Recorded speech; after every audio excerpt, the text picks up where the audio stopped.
A very beautiful and lovely morning to all my wonderful children.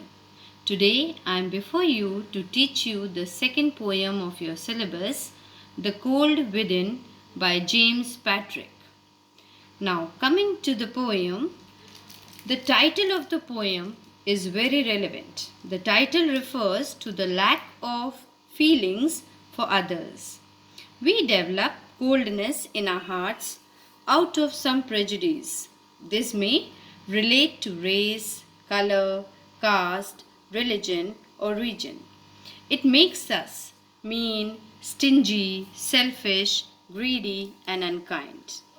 This poem gives us a very useful message. In the picture on the screen, we can see 6 humans sitting around the fire. These humans found themselves trapped together in extreme cold, and fire was the only hope of survival. In the cold was fast dying fire. Each of them has a stick of wood to keep the fire burning. But no one wants to give up the stick as each one has some prejudice. And at last all of them die, not from the cold that was outside, but from the cold within. So now children, coming to the poem, I will give you stanza-wise explanation. So, the very first stanza. 6 humans trapped by habitants in bleak and bitter cold. Each one possessed a stick of wood, or so the story is told. So, the poet says that 6 humans get trapped by chance in a very bitter cold. Though the 6 persons were together in a situation which seems to have been arranged, even though it was accidental. The 6 persons were thus in a situation from which there was no escape. They were sitting near the fire which was fast dying. Each of them has a stick of wood, and this is how it is told in the story. Coming to the next paragraph, their dying fire in need of logs, but the first one held hers back.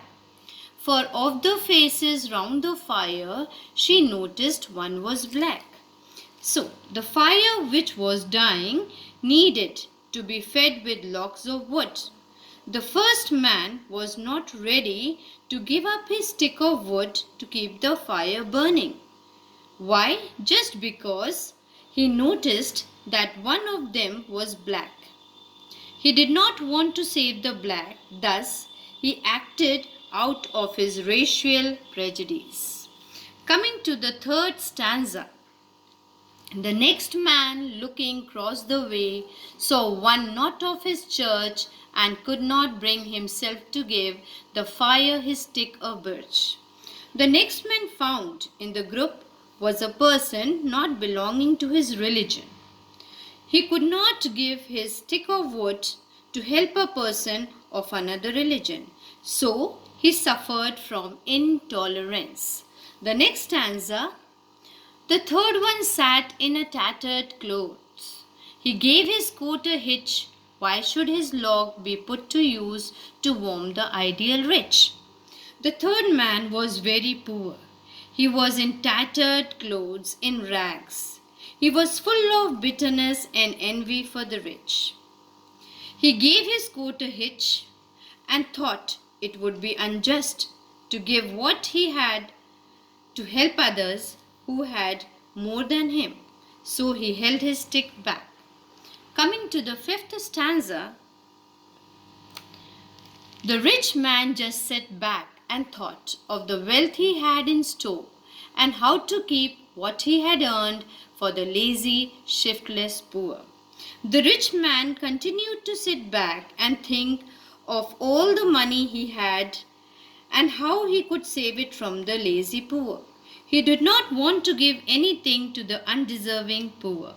This showed that he was greedy and stingy. Coming to the sixth stanza, the black man's face bespoke revenge. as the fire passed from his sight, for all he saw in his stick of wood was a chance to spite the white. The black man's face showed how much revengeful he was. As the fire was dying, he thought he had the chance to hurt the white person by keeping his stick with him. So he clearly suffered from the vice of spite. The seventh stanza: the last man of his forlorn group did not accept for gain, giving only to those who gave, was how he played the game. So the last man in the group lacked generosity. As no one else had given his stick, he would also keep his stick with him. In fact, he did nothing except for gain. Now coming to the last paragraph, their logs held tight in death's still hands was proof of human sins. They did not die from the cold without, they died from the cold within. So, as the fire extinguished, all the men died. They died because they were too selfish to help others. They still had the log in their hand. That symbolizes that none of them gave up sinning for one reason or the other. They all perished, not because of the cold that was outside, but the coldness that they possessed and had in their hearts. Thank you, children.